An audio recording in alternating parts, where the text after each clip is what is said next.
For Nigerian Airlines to remain afloat, they must have a viable business plan, be able to provide services at a price that covers the total cost of providing these services, plus a profit margin.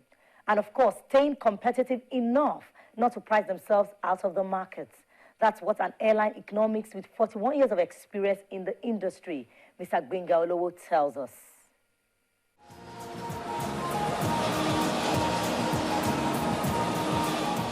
What kind of airlines do we have in Nigeria? Our operators in here today, they don't even seem to study what killed the yesteryear's operators.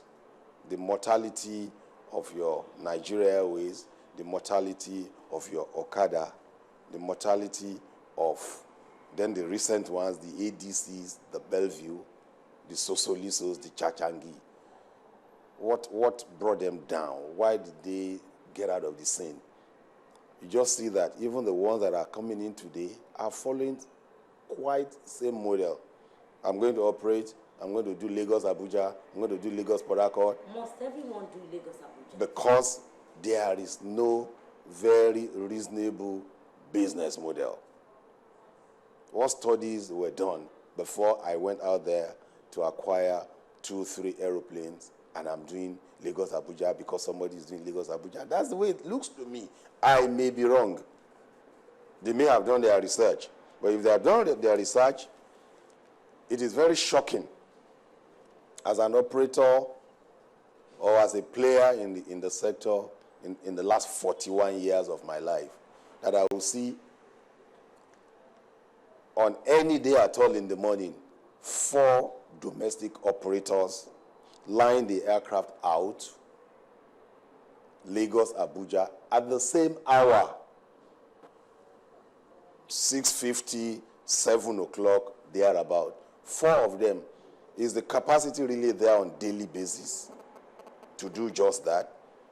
I had a practical experience not quite a week ago, and looking at head count, 40, 50 passengers walking into all these airlines.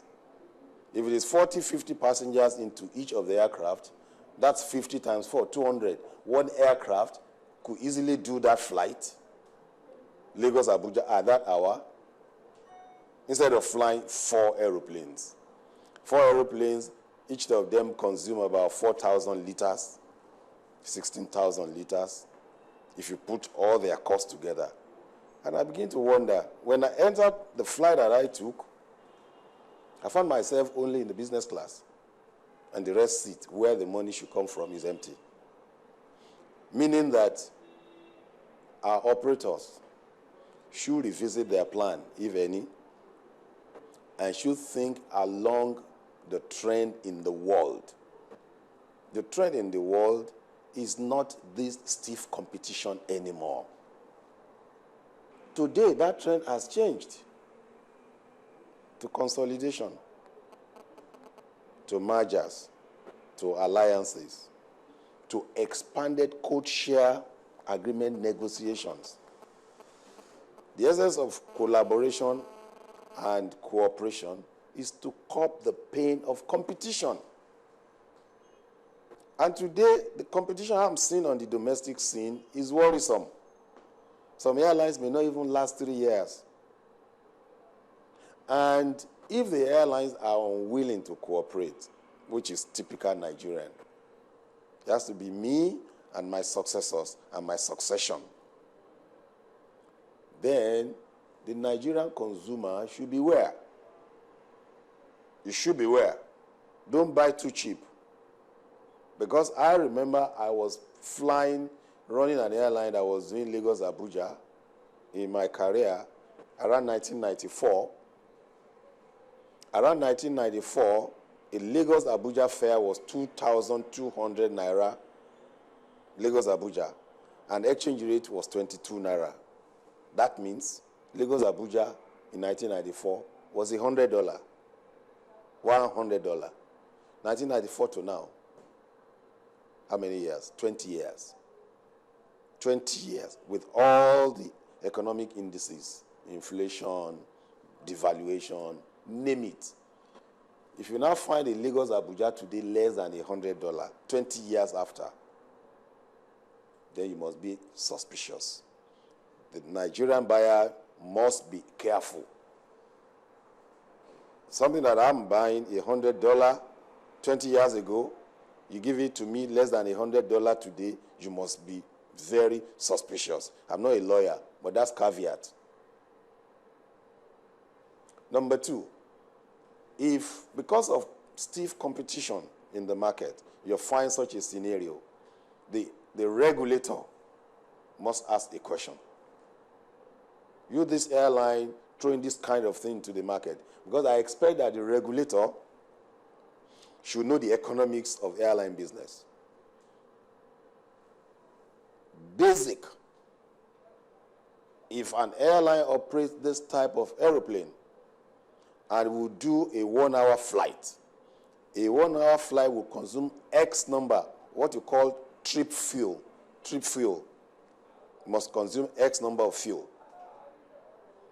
If we were to allocate costs to crew, to training, to the commercial men, to all the other costs, and the part of it that goes into government, out of that 7,000 naira or 8,000 naira,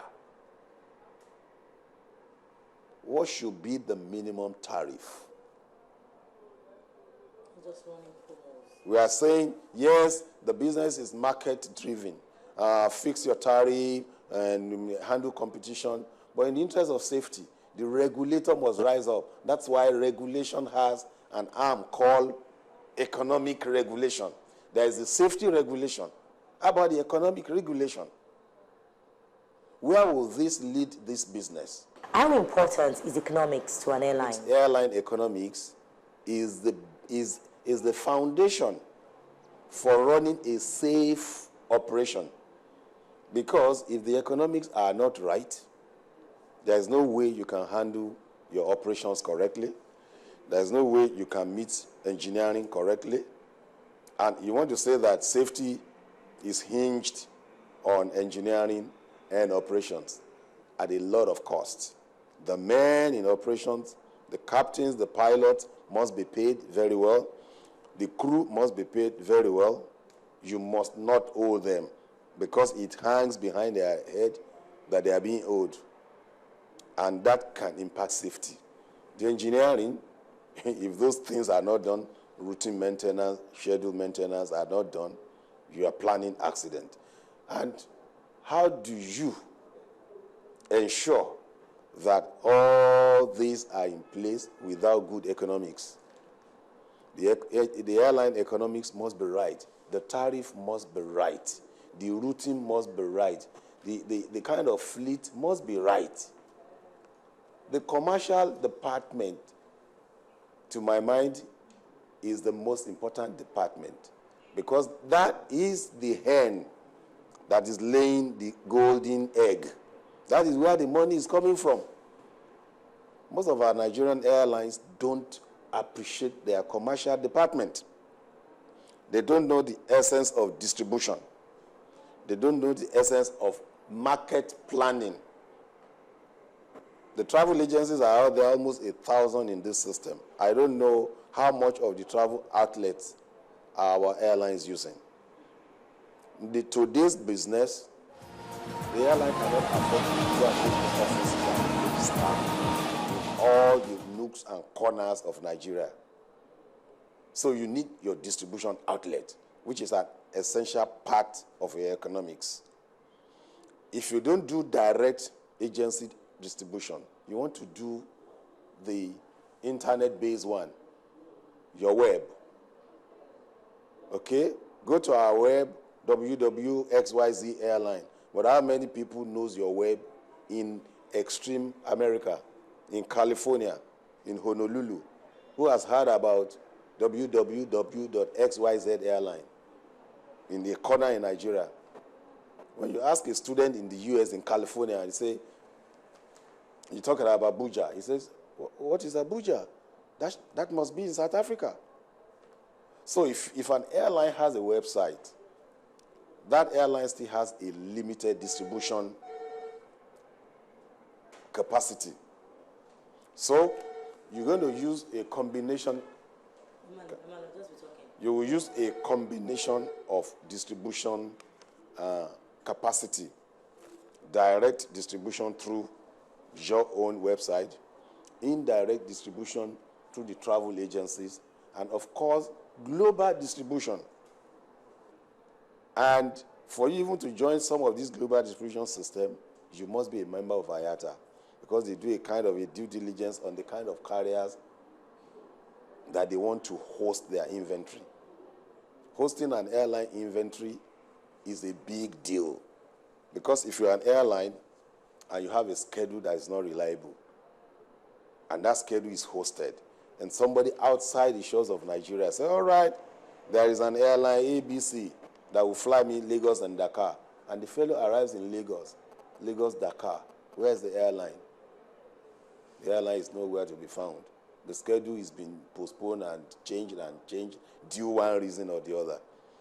So, for you to be an airline, that global distribution system will host your inventory. Schedule reliability is very important. And that's not.